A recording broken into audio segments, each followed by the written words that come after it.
মিষ্টি জান্নাত এমন একটি রহস্য তৈরি করলেন যে সম্ভবত সেই পাত্রীটি তিনি। সাকিব খানের ওই দিক থেকে সাকিবিয়ানরা বা অন্যান্যরা যখন অন্যভাবে রিয়েক্ট করা শুরু করেছে, তখন আবার উনি বললেন আমি কি যে বিবাহিত লোককে বিয়ে করতে পারি? তো আপনি বিবাহিত লোককে বিয়ে করতে পারেন না, সেটা প্রথম দিন কেন বললেন না? চুম্মা চুম্মা দে দে চুম্মা, चुम्मा चुम्मा दे चुम्मा, एक चुम्मा तू मुझको उधार दे और बदले में यूपी बिहार ले।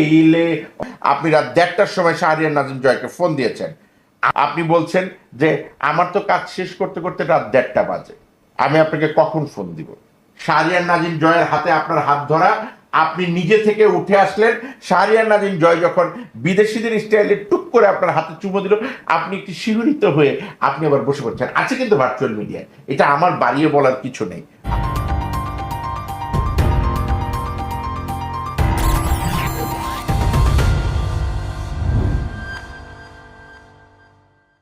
আজকের বিষয়টি নিয়ে কথা বলার আগে আমার দুটো হিন্দি গান মনে পড়ে গেছে। একটি হাম ছবির অমিতাভ বচ্চনের গান, সম্ভবত টিমি কাতকার গানটি গিয়েছিলেন।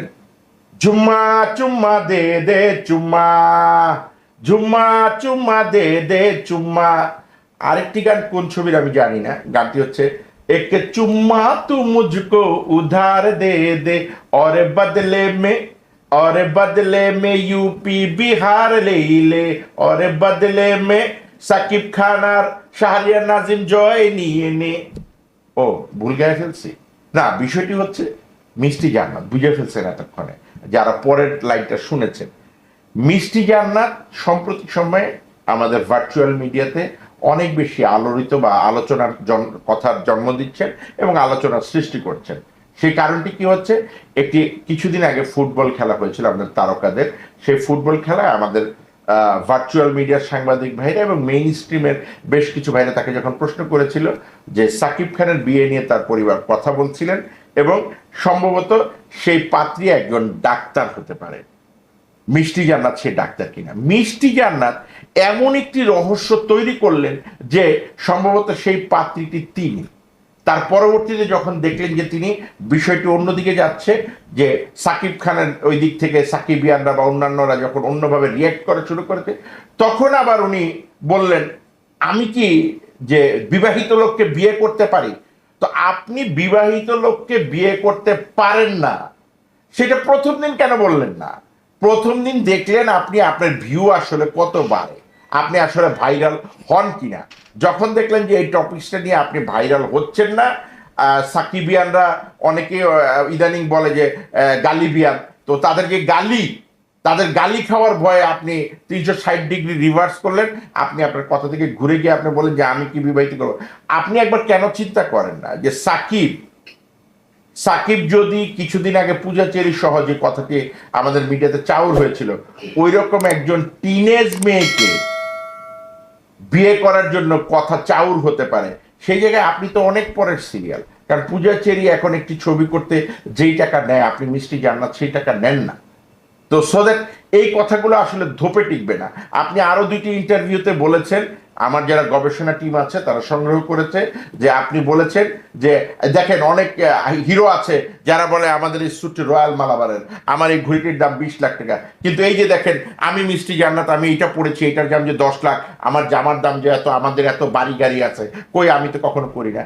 এখন প্রবাদ বাক্যটি হচ্ছে এরকম, পাকের ঘরে কেড়ে আমি কলা খাই না। আপনি আপনারটা কিন্তু বললেন সেই হিরোর সাথে জড়িয়ে, কিন্তু আপনি আবার কিন্তু বুঝাতে চাইলেন যে আপনি আসলে বলেন না। সম্প্রতি সময় আপনি আবার কি করলেন, শাহরিয়ার নাজিম জয়কে নিয়ে আপনি একটি বড় বোমা ফাটালেন যে শাহরিয়ার নাজিম জয় আপনার হাত ধরে চুমু খেয়েছে, আপনাকে লং ড্রাইভে যেতে চেয়েছে। কিন্তু আপনার ভার্চুয়াল মিডিয়াতে একটি ভিডিও আছে, আপনি রাত 1টার সময় বিগত একদিন আগে শাহরিয়ার নাজিম জয় চ্যানেল আই এর অনলাইন পোর্টালে রিলিজ করেছে। আপনি রাত 1টার সময় শাহরিয়ার নাজিম জয়কে ফোন দিয়েছেন। আমাদের দৃষ্টিতে সামাজিক মাধ্যমে রাত 1টায় কোনো মানুষ, বিশেষ করে মেল ফিমেল অনেকেই বলেন ভদ্র ঘরের মানুষরা ফোন করেন না, যত কাজেরই হোক না কেন। রাত 12টার পরে সেটা সমাপ্ত হয়ে যায়। আর আপনি সেই অডিও ভোকালে আপনি শাহরিয়ার নাজিম সাহেবকে কথা বলতে গিয়ে শোনা গেছে আপনি বলছেন যে আমার তো কাজ শেষ করতে করতে রাত 1:30 বাজে, আমি আপনাকে কখন ফোন দিব। শাহরিয়ার নাজিম জয় বলল এত রাতে, বলাটাই বাহুল্য, কারণ পাশে তো শাহরিয়ার নাজিম জয়ের বউ থাকতে পারে। রাত 1:30 একটা নায়িকা তাকে ফোন দিয়েছে, সে তো বিব্রত বোধ করবেই। যদি শাহরিয়ার নাজিম জয়ের পুলকিত থাকতো, তার মধ্যে যদি হচ্ছে গিয়ে ধরেন সেই স্পৃহাটা থাকতো, আপনি যেটা বলেছেন লং ড্রাইভে যাওয়া বা চুমু খাওয়া, তাহলে কিন্তু সে সুন্দর করে বলতো শোনা আমি একটু দাঁড়া বারান্দায় যাই, তারপর তোমার সাথে কথা বলবো, আর তুমি একটু হোল্ড করো আমি কথা বলবো। সেটা কিন্তু শাহরিয়ার নাজিম জয় করেনি। আপনারা দেখেছেন যে শাহরিয়ার নাজিম জয়ের অন্যান্য ভুলগুলো যখন হয়েছে আমি তখন সোচ্চার হয়েছি, এবং শাহরিয়ার নাজিম জয়ের ভুলগুলো আমি চোখে আঙ্গুল দিয়ে ধরিয়ে দিয়েছি। তেমনি আজকে যে জায়গাটি মিষ্টি জান্নাতের হয়েছে সেই জায়গাটিও ধরিয়ে দেওয়ার চেষ্টা করছি, কারণ কেউ আমার শত্রু না। সো দ্যাট যখন আপনি রাত 1:30টায় ফোন করেছেন, শাহরিয়ার নাজিম জয় একটা ইঙ্গিত তো পেতেই পারে। এবার চলে আসি তার অনুষ্ঠানের সেই ভিডিওটি, যা আপনার ফেসবুক পোর্টালেও পোস্ট করেছিলেন, যে শাহরিয়ার নাজিম জয়ের হাতে আপনার হাত ধরা, আপনি নিজে থেকে উঠে আসলেন। শাহরিয়ার নাজিম জয় যখন বিদেশিদের স্টাইলে টুক করে আপনার হাতে চুমো দিল, আপনি একটু শিহরিত হয়ে আপনি আবার বসে পড়ছেন। আছে কিন্তু ভার্চুয়াল মিডিয়ায়, এটা আমার বাড়িয়ে বলার কিছু নেই।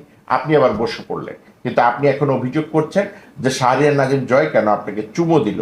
এখন আমি একজন পরিচালক হিসেবে বলতে চাই যে যখন একটি সিন আমরা স্ক্রিনে করি, আমাদের অনেক ছবিতে, সেই কিছুদিন আগে সাংবাদিক ইমরুল সাহেদ ভাইয়ের একটি হচ্ছে গিয়ে ম্যাগাজিন তেপান্তর, আহমেদ তেপান্তর সাংবাদিক সাহেব, তিনি দিয়েছিলেন ফেসবুকে সম্ভবত জাফর ইকবাল এবং আরেকটা নায়িকার লিপ কিসের একটু স্টাইলের ছবি তোলা, সেই সময়ের লিপ কিস।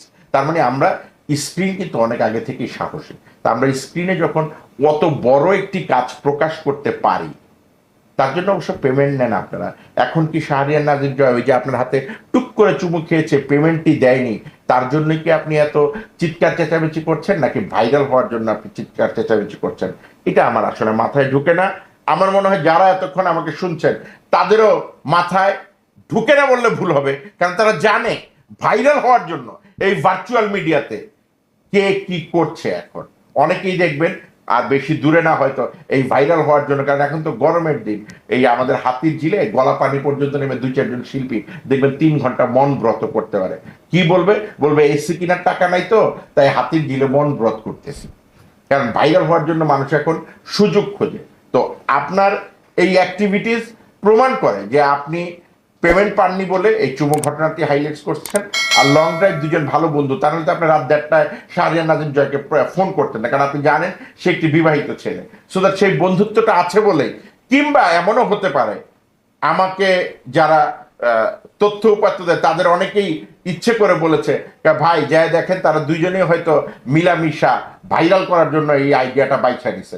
কারণ শাহরিয়ার নাজিম জয় এই মুহূর্তে অনেকেরই প্রশ্নের সম্মুখীন হয়, অনেকেই তাকে বয়কট করার চিন্তা ভাবনা। পরিশেষে আমি মিষ্টি জান্নাতের জন্য একটি কথাই বলতে চাই, এবং দর্শকদের উদ্দেশ্যে একটি কথা বলতে চাই। আমরা যারা শিল্পী আছি, আমাদের কাজটি হচ্ছে আপনাদেরকে বিনোদন দেওয়া।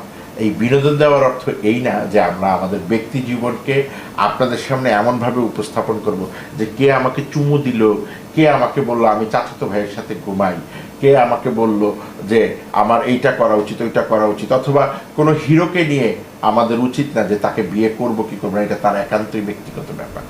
মিষ্টি জান্নাত, আপনি অসম্ভব ভালো অভিনেত্রী। আপনার সাথে আমি একটি ছবি করেছি অভিনয়, আমি দেখেছি আপনার অভিনয়ের গুণ অনেক পরিচয় আছে, সেটিও আপনি যা বলেছেন তাতে ছোট না, আপনি 1-2টি ছবি প্রডিউস করতেই পারেন। তো সেই দৃষ্টিকোণ থেকে বলবো এইসব আলোচনা সমালোচনার ঊর্ধ্বে গিয়ে একদম চুপ হয়ে যান, যেটা একসময় আমি একজন হিরোকেও বলেছিলাম যে কোনো প্রয়োজন নেই, চুপ হয়ে যান। এটা আমার মনে হয় আমাদের সবার জন্য ভালো। ভালো থাকবেন এবং নিয়মিত আমাদের সঙ্গে থাকবেন।